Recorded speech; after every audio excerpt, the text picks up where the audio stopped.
विद्यार्थी मित्रों, આપણે અર્થશાસ્ત્રમાં ચેપ્ટર નંબર 7 વસ્તી શીખી રહ્યા છે।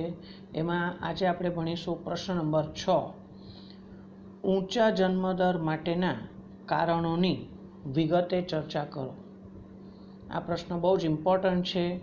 પરીક્ષામાં આ પ્રશ્ન વિશે આ પ્રશ્નમાંથી કંઈક ને કંઈક આપણને પૂછી જ શકાય છે।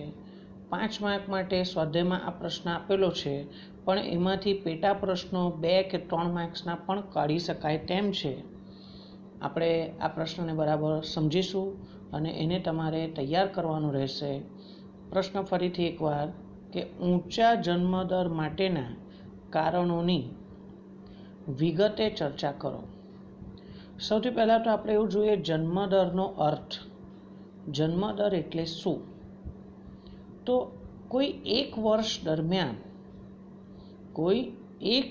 દરમિયાન દર 1000ની માનવ વસ્તીએ કોઈ એક વર્ષ દરમિયાન દર 1000ની માનવ વસ્તીએ જન્મ પામતા બાળકોની સંખ્યાને જન્મદર કહે છે।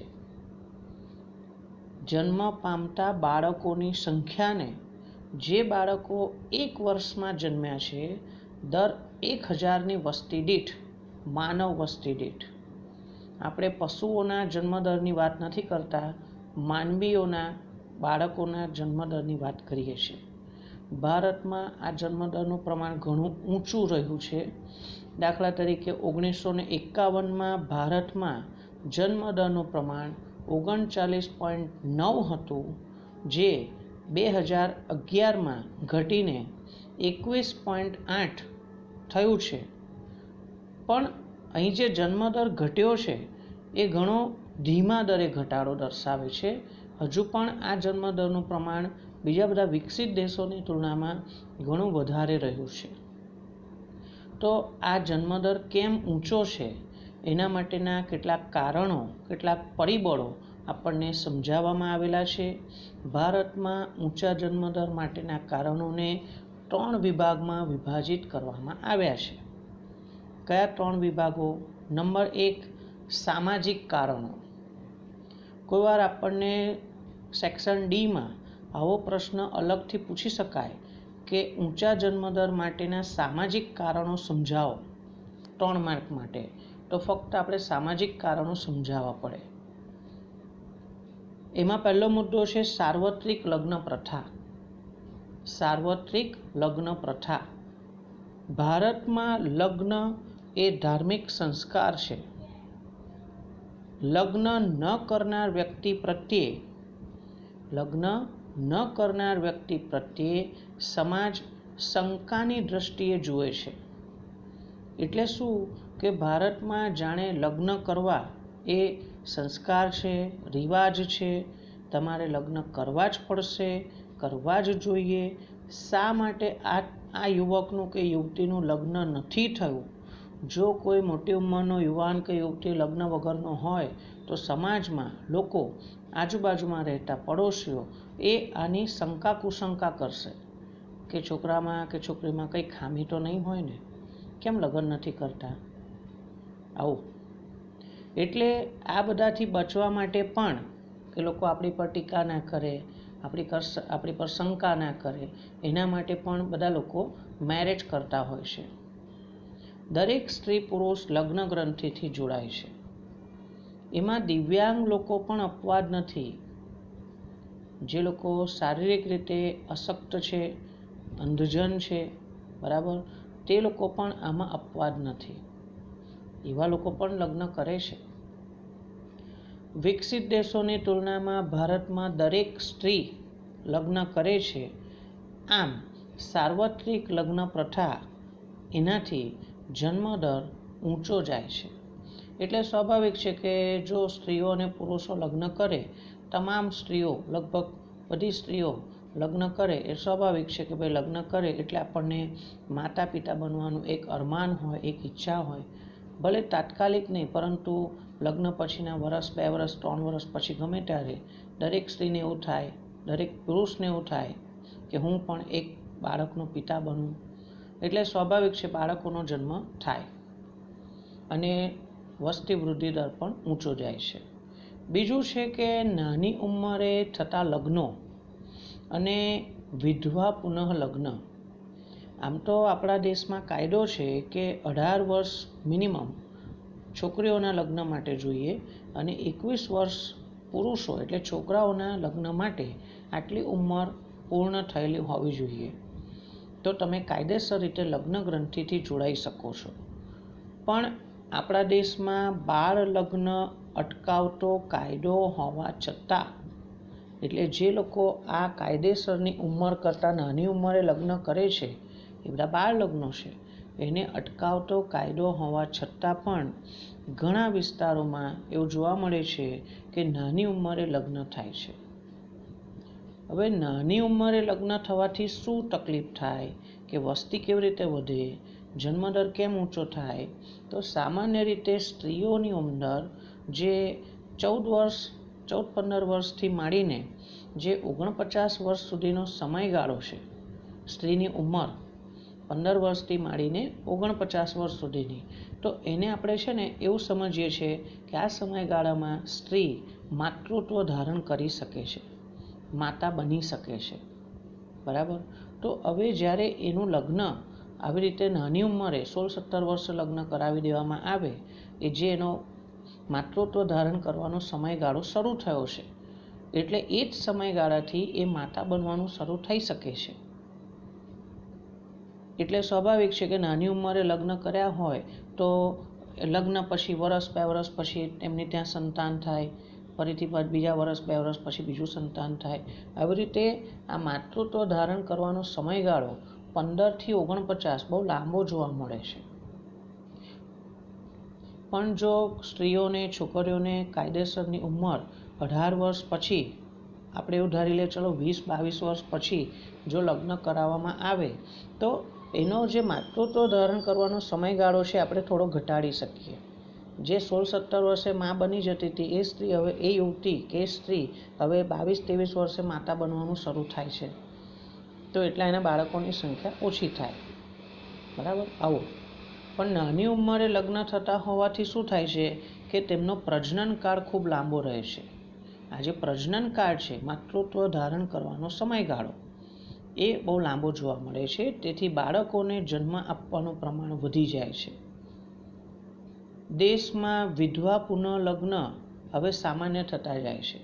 પહેલાંના સમયમાં શું છે કે સમાજમાં રિવાજ એવો હતો કે કોઈ સ્ત્રીનો પતિ મૃત્યુ પામે તો એ સ્ત્રીએ પણ એ પતિની સાથે ચિતામાં બેસી જવાનું, સળગી જવાનું. સતી પ્રથા એવી એક કુરિવાજ હતો, પણ એ રિવાજ ધીમે ધીમે સમાજમાંથી દૂર કરવામાં આવ્યો. વિધવા સ્ત્રી પણ પોતાનું જીવન આગળ વધારી શકે છે. હવે એ પુનઃ લગ્ન કરી શકે છે, ફરીથી લગ્ન થાય, ફરીથી એને સંતાનો થાય. તો આવી રીતે જન્મદર વધે છે. એવું બની શકે કે પહેલાં પતિ થકી એને 1-2 સંતાન હોય, પતિ મૃત્યુ પામ્યા, એનું ફરીથી બીજા કોઈક વ્યક્તિ સાથે લગ્ન થાય, એ નવા પતિ થકી એને બીજા 1-2 સંતાન થઈ શકે છે. તો આવી રીતે બાળકોની સંખ્યા વધી શકે. એટલે વિધવા પુનઃ લગ્નના કારણે પણ જન્મદર ઊંચો જોવા મળે છે, એવું આપણે કહી શકીએ છીએ. ત્રીજું કારણ છે પુત્ર પ્રાપ્તિની ઘેલછા. ભારતીય સમાજ પુરુષ પ્રધાન છે. અહીં પુત્રી કરતાં પુત્રને 3 કારણોથી વધારે મહત્વ આપવામાં આવે છે. એવું કહે છે ભારતીય સમાજ પુરુષ પ્રધાન છે અને પુરુષ પ્રધાન સમાજમાં પુત્રી કરતાં, છોકરીઓ કરતાં છોકરાઓને વધારે મહત્વ કેમ મળે છે, એના 3 કારણો છે. કારણ નંબર 1 એ પૂ નામના નર્કમાંથી તારે તે પુત્ર, એવી એક કહેવત છે. પૂ નામના નર્કમાંથી તારે એટલે એવું કહે છે કે પુત્ર આપણી મૃત્યુ પછીની બધી અંતિમ ક્રિયાઓ કરે, અંતિમ સંસ્કાર કરે, મૃત્યુ પછીની બધી ક્રિયાઓ કરે તો આપણને મોક્ષ મળે છે અને આપણને નર્કમાં જતા અટકાવે છે, રોકે છે, બચાવે છે. એટલે પૂ નામના નર્કમાંથી તારે એક પુત્ર, એવી એક કહેવત છે, જેના લીધે દરેક વ્યક્તિ એવું વિચારે કે મારી ત્યાં સંતાન તરીકે પુત્ર હોય તો સારું. જે મને અગ્નિ સંસ્કાર આપે અને નર્કમાં જતા મને અટકાવી શકે. એ રીતે બીજું છે વંશવેલાને આગળ વધારવા માટે પુત્ર હોવો જરૂરી છે. આપણો વંશવેલો આગળ ચાલશે. અને ત્રીજું છે કે આપણે જ્યારે ઘડપણ થશે, વૃદ્ધ થઈશું, ઘરડા થઈશું, જ્યારે આપણી આવકના સ્ત્રોત નહીં હોય તો આપણો પુત્ર આપણો આર્થિક સહારો બની શકે છે. એ કમાતો હોય ને આપણને ખવડાવી શકે છે, એ રીતે આપણે એને રાખી શકીએ છીએ. તો આવા જુદા જુદા કારણોસર પુત્ર જન્મને વધારે મહત્વ આપવામાં આવે છે. કેટલાક કુટુંબો પુત્રની ઘેલછામાં એક પ્રકારનો ક્રેઝ છે, ગાંડપણ છે, ઘેલછા છે કે ના ભાઈ અમારા પુત્ર તો જોઈએ જ છે, જેમાં ઘણી બધી પુત્રીઓને જન્મ આપે છે, જેથી કુટુંબના કદમાં વધારો થાય છે. ઘણીવાર એવું જોવા મળે છે કે 3-4 દીકરીઓના જન્મ પછી પણ માતા પિતા એટલે કપલ એવું વિચારે કે ના હજુ આપણે એકવાર પ્રયત્ન કરીએ, કદાચ પુત્ર જન્મ થાય તો. આપણા સમાજમાં, તમારી આસપાસમાં, તમારા સગા સંબંધીમાં પણ કોઈ આવું ફેમિલી હોઈ શકે છે કે 2 કે 3 દીકરીઓ જન્મ્યા પછી ચોથો દીકરો એટલે પુત્ર જન્મ્યો હોય. એટલે અહીં પુત્ર જન્મને જે વિશેષ મહત્વ અપાય છે, જેના કારણે દીકરીઓના જન્મ થયા પછી પણ પુત્રનો મોહ, પુત્રની ઘેલછા એ હજુ બધું સંતાન થાય એવું માતા પિતાને એક ઈચ્છા જગાડે છે, જેના લીધે વસ્તી વધતી જાય છે. એના પછી ચોથો મુદ્દો છે સંયુક્ત કુટુંબ પ્રથા. એટલે શું કે જ્યારે કુટુંબના બધા જ સભ્યો એક સાથે એક જ ઘરમાં રહેતા હોય તો એ સંયુક્ત કુટુંબ પ્રથા છે. ભારતના ગ્રામીણ વિસ્તારમાં ખાસ કરીને આવી સંયુક્ત કુટુંબ પ્રથા વ્યાપક પ્રમાણમાં જોવા મળે છે.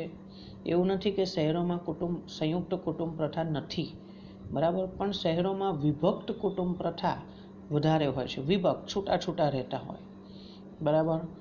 સંયુક્ત કુટુંબ પ્રથામાં શું થાય છે કે જ્યારે બધા ભેગા રહેતા હોય, ધારો કે એક વ્યક્તિ છે, એના પત્ની, એના 3-4 બાળકો હોય, એ બધા પણ પરિણીત હોય, એમને ત્યાં પણ બાળકો થાય, આ બધા એક જ ઘરમાં એક છત નીચે રહે છે, આ બધા વચ્ચે એક જ રસોડું ચાલે છે.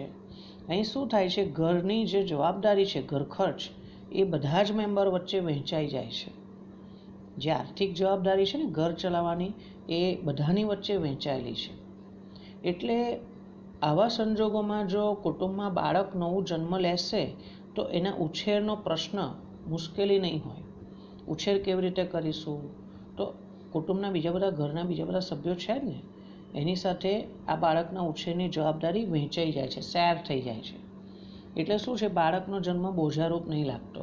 પણ જો આ 3-4 ભાઈઓમાંથી એક ભાઈ અલગ રહેતા હોય, બરાબર, અને પછી એને પોતાનું ઘર ચલાવવાનું, ઘર ખર્ચ કાઢવાનો અને બાળકનો ઉછેર પોતાની રીતે કરવાનો હોય તો એને ખબર પડે કે ભાઈ હા, વધારાનું બાળક કેટલું ખર્ચાળ હોય છે, એટલે એ વખતે બાળકોની સંખ્યા મર્યાદિત રાખે. પણ જ્યારે બધા ભેગા રહેતો હોય તો એને બાળકનો ઉછેર જવાબદારી રૂપ નથી રાખતું. એટલે 2-3 બાળકો થાય તો પણ એને ક્યાં એનો ઉછેરનો ખર્ચ કરવાનો છે? એના ભાઈઓ, એના ફાધર જીવિત છે, એ લોકોની વચ્ચે ખર્ચ વેચાઈ જાય છે. આમ આપણે એવું કહી શકીએ કે બાળકના ઉછેરની જે આર્થિક જવાબદારી છે ને, એ કુટુંબના બધા સભ્યો વચ્ચે વહેંચાઈ જાય છે. એટલે બાળક બોજારૂપ નથી બનતું. બાળકનો ઉછેર આપણા માટે કોઈ મોટું બર્ડન નથી. પરિણામે જન્મદર ઊંચો રહે છે. આ બધા સામાજિક કારણો હતા. હવે આપણે જોઈએ પોઈન્ટ નંબર બી, આર્થિક કારણો અથવા આર્થિક પરિબળો. આપણને 3 માર્ક માટે આવો પ્રશ્ન પણ પૂછી શકાય છે કે ઊંચા જન્મદર માટેના આર્થિક કારણો સમજાવો. એમાં 3 મુદ્દા છે અને 3 માર્ક માટે પૂછી જ શકાય. આ આર્થિક કારણોમાં પહેલો એક મુદ્દો છે શિક્ષણનું નીચું પ્રમાણ. શિક્ષણ અને વસ્તી વૃદ્ધિ વચ્ચે અત્યંત જટિલ, ગૂંચવણ ભરેલો એક સંબંધ રહેલો છે. હવે કેવો સંબંધ રહેલો છે? તો સામાન્ય રીતે આપણે એવું જોઈએ છીએ કે અપર્યાપ્ત શિક્ષણને કારણે, ઓછું શિક્ષણ મેળવવાને કારણે નાના કુટુંબની અગત્ય જલ્દીથી સમજી શકાતી નથી. ઓછું ભણેલા લોકો નાના કુટુંબનું મહત્ત્વ જલ્દી સમજી શકતા નથી. પરિણામે કુટુંબનું કદ મોટું રહેવાનું વલણ જણાય છે. આપણે જોઈ શકીએ છીએ કે ઓછું ભણેલા લોકોમાં બાળકોની સંખ્યા વધારે હોય છે. એવું પણ કહેવાય છે કે સામાન્ય રીતે સ્ત્રીઓમાં શિક્ષણનું પ્રમાણ અને બાળકોની સંખ્યા વચ્ચે વ્યસ્ત સંબંધ જોવા મળે છે. સ્ત્રીઓમાં શિક્ષણનું પ્રમાણ અને બાળકોની સંખ્યા વચ્ચે વ્યસ્ત સંબંધ એટલે શું? સ્ત્રીઓમાં શિક્ષણનું પ્રમાણ ઓછું તેમ બાળકોની સંખ્યા વધારે, અને સ્ત્રીઓમાં શિક્ષણનું પ્રમાણ વધારે તો બાળકોની સંખ્યા ઓછી. એટલે ભણેલી સ્ત્રીઓ પ્રમાણમાં ઓછા બાળકોને જન્મ આપતી જોવા મળે છે, અને ઓછું ભણેલી સ્ત્રીઓ વધુ બાળકોને જન્મ આપતી જોવા મળે છે. તો આ શિક્ષણ અને વસ્તી વૃદ્ધિ વચ્ચેનો એક સંબંધ થયો. એમાં પણ ખાસ કરીને સ્ત્રી શિક્ષણની સાથે આ વાતને કહીએ તો સ્ત્રીઓમાં શિક્ષણનું સ્તર અને બાળકોની સંખ્યા વચ્ચે વ્યસ્ત સંબંધ રહેલો છે. નિરક્ષર સ્ત્રીઓની તુલનામાં પ્રાથમિક શિક્ષણ મેળવેલી સ્ત્રીઓ ઓછા બાળકોને જન્મ આપે છે. નિરક્ષર સ્ત્રીઓની તુલનામાં પ્રાથમિક શિક્ષણ, ભલે ને પ્રાથમિક શિક્ષણ મેળવ્યું છે, બિલકુલ અભણ તો નથી ને, બરાબર? તો પ્રાથમિક શિક્ષણ મેળવેલી સ્ત્રીઓ ઓછા બાળકોને જન્મ આપે છે. હજુ આપણે એવું પણ કહી શકીએ કે પ્રાથમિક શિક્ષણ મેળવેલી સ્ત્રીઓ કરતાં જે ઉચ્ચ શિક્ષણ મેળવેલી સ્ત્રીઓ છે એ હજુ પણ ઓછા બાળકોને જન્મ આપે છે. એટલે જેમ સ્ત્રીઓમાં શિક્ષણનું પ્રમાણ વધે તો બાળકોની સંખ્યા ઓછી થાય છે. પણ આપણા દેશમાં નિરક્ષરતા છે, લોકો બહુ ભણેલા નથી, બરાબર, અને નાના કુટુંબની અગત્ય સમજતા નથી. તે ઉપરાંત અલ્પ શિક્ષણ, ઓછું શિક્ષણ મેળવેલ હોવાને કારણે આપણા દેશમાં જન્મદર ઊંચો રહેવા પામ્યો છે. આ આર્થિક કારણોમાંનું પહેલું કારણ છે શિક્ષણનું નીચું પ્રમાણ. જેના પછી બીજો મુદ્દો આવે છે આવકની નીચી સપાટી. આવકની નીચી સપાટી એટલે ગરીબીનું પ્રમાણ. જેમ વ્યક્તિની આવક ઓછી હશે, સમજો કે જેમ વ્યક્તિની આવક ઓછી હશે તો એવું વિચારશે કે મારી ત્યાં વધારે સંતાનો હોય તો સારું, કે જેથી કરીને આપણે બધા સંતાનોને કામે લગાડી દઈએ તો આપણી આવક વધારી શકાય. એટલે જ્યારે કુટુંબની આવક નીચી હોય ત્યારે વધારાના બાળકનું આગમન, આપણા ઘરમાં નવો બાળક જન્મે, પુત્ર જન્મે, તો એ આપણા માટે જવાબદારી નથી, કોના માટે? ગરીબ વ્યક્તિ માટે. આ બાબત ગરીબીને લાગુ પડે છે. આવકની નીચી સપાટી એટલે ગરીબીનું પ્રમાણ. જ્યાં કુટુંબની આવક નીચી છે, ગરીબીનું પ્રમાણ વધારે છે, એવા કુટુંબમાં વધારાના બાળકનું આગમન એ જવાબદારી નથી, તો શું છે? પરંતુ એ તો અસ્કામત ગણાય છે. અસ્કામત એટલે મિલકત ગણાય છે. સમજો, મિલકત ગણે છે, સંપત્તિ ગણે છે, કમાણીનો સ્ત્રોત ગણે છે. ગરીબ કુટુંબોમાં બાળકોનું આગમન એ મિલકત સમાન છે. એવું કહે છે, કહેવત છે કે ઝાઝા હાથ રળિયામણા, એટલે એક કરતાં વધારે માણસો ભેગા થઈને કામ કરે તો એ કામ જલ્દીથી પૂરું કરી શકાય. ઘરમાં એક વ્યક્તિ કમાનાર હોય અને 4 જણ ખાનાર હોય, એના કરતાં 2 વ્યક્તિ કમાય અને 4 જણ ખાનાર હોય. પણ 4 જણ કમાય અને 4 જણ ખાનાર હોય તો ફરક પડે. આપણા જીવન ધોરણમાં સુધારો બહુ જલ્દીથી લાવી શકાય જો ઘરના બધા જ સભ્યો કામ કરતા હોય, કમાતા હોય. એ વાત આ કહેવતને લાગુ પડે છે. ઝાઝા હાથ રળિયામણા એટલે એક વ્યક્તિ કરતાં સારું છે ચલો ઘરના બધા જ સભ્યો કમાતા હોય. તો ગરીબ કુટુંબમાં આવું જોવા મળે છે કે ભાઈ બાળક જ્યારે ભવિષ્યમાં મોટું થશે ત્યારે આપણા કુટુંબની આવકમાં વધારો કરશે એવી આશા રાખવામાં આવે છે, અને એટલા માટે બાળકનો જન્મ આવકારવામાં આવે છે. નંબર 3, બાળ મૃત્યુ દરનું ઊંચું પ્રમાણ. સૌથી પહેલાં તો આપણે એવું સમજીએ બાળ મૃત્યુ દર એટલે શું. 1 માર્ક માટે આવો પ્રશ્ન પૂછી શકાય, બાળ મૃત્યુ દર એટલે શું? તો જીવતા જન્મેલા દર 1000 બાળકોમાંથી 1 વર્ષનું આયુષ્ય પૂરું કર્યા પહેલાં જે બાળકો મૃત્યુ પામે છે તેની સંખ્યાને આપણે બાળ મૃત્યુ દર કહીએ છીએ. ફરીથી, જીવતા જન્મેલા દર 1000 બાળકોમાંથી 1 વર્ષનું આયુષ્ય પૂરું કર્યા પહેલાં મૃત્યુ પામતા બાળકોની સંખ્યાને બાળ મૃત્યુદર કહે છે. ભારતમાં 1951માં બાળ મૃત્યુદર દર 1000 બાળકોએ 146 હતો. એનો મતલબ કે 1000 બાળકો જન્મ્યા હોય તો એમાંથી 146 બાળકો જન્મ્યા પછીના 1 વર્ષની અંદર મૃત્યુ પામતા હતા.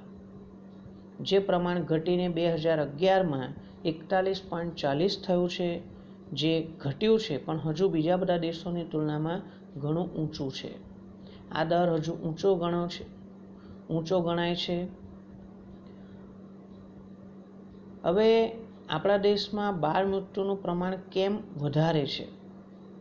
તો એના કારણો આપ્યા છે કે દીકરીના જન્મની ઉપેક્ષા કરવામાં આવે છે. સામાન્ય રીતે દીકરી જન્મે તો ઘરમાં એટલી બધી ખુશી નથી થતી, પણ દીકરો જન્મે, પુત્ર જન્મે તો એને વધારે ખુશીથી આવકારવામાં આવે છે. દીકરીના જન્મની ઉપેક્ષા, અવગણના કરવામાં આવે છે, ઇગ્નોર કરવામાં આવે છે. બીજું, પોષણયુક્ત આહારનો અભાવ છે. દીકરીઓને પૂરતો પોષણક્ષમ આહાર મળતો નથી. સ્ત્રીઓની વારંવાર થતી કસુવાવડો, યોગ્ય સમય આવતા પહેલાં વારંવાર સુવાવડો થઈ જાય, કસુવાવડ ખોટા સમયની, જેના કારણે સ્ત્રીઓનું સ્વાસ્થ્ય બગડે છે, ગર્ભમાં રહેલા બાળકનું સ્વાસ્થ્ય બગડે છે, કમજોર બને છે અને ઘણી વખત બાળક જન્મે છે ત્યારે દુબળું હોય, નબળું હોય શારીરિક રીતે અને જન્મ્યા પછી બહુ લાંબુ જીવી ન શકે, કારણ કે એને માતાના ગર્ભમાં રહીને એટલું પોષણ નથી મળ્યું. એવી વાત છે. અપૂરતી આરોગ્યની સગવડો હોય વગેરેને કારણે એવું જોવા મળે છે કે આપણા દેશમાં બાળ મૃત્યુ બહુ થાય છે. એટલે લોકો વધારે બાળકોને જન્મ આપવાનું વલણ ધરાવે છે, જે ઊંચા જન્મદરમાં પરિણમે છે. આમ આ કેટલાક આર્થિક પરિબળો અથવા આર્થિક કારણો હતા, જે 3 માર્ક માટે અલગથી પ્રશ્નમાં આવી શકે છે. હવે ઊંચા જન્મદર માટેના કેટલાક અન્ય પરિબળો ચકાસીએ, જેમાં પહેલો પોઈન્ટ છે ઊંચો પ્રજનન દર. પહેલાં તો એવું સમજીએ કે આ પ્રજનન દર છે શું, બરાબર? એનો અર્થ સમજવો બહુ જરૂરી છે. તમે કોઈ ખોટું અર્થઘટન ન કરો એ પહેલાં આપણે આ અર્થ સમજીએ કે વર્ષ દરમિયાન 15 થી 49 15 to 49 વર્ષની વય ધરાવતી દર 1000 સ્ત્રીઓની કુખે કેટલા બાળકો જીવતા જન્મે છે એ સંખ્યાને પ્રજનન દર કહે છે.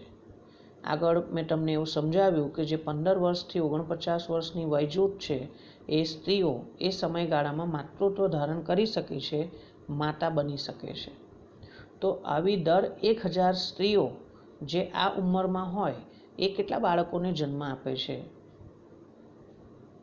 આપણે આંકડાકીય માહિતી ચકાસીએ તો એવું છે કે બાળકને જન્મ આપી શકાય એવી આ એજ ગ્રુપ જે 15 વર્ષથી 49 વર્ષની વયજૂથ છે, તેમાં સ્ત્રીઓ, મહિલાઓ ભારતમાં 1961માં, સમજો, 1961માં આ વયજૂથની સ્ત્રીઓ સરેરાશ 6 બાળકોને જન્મ આપતી હતી.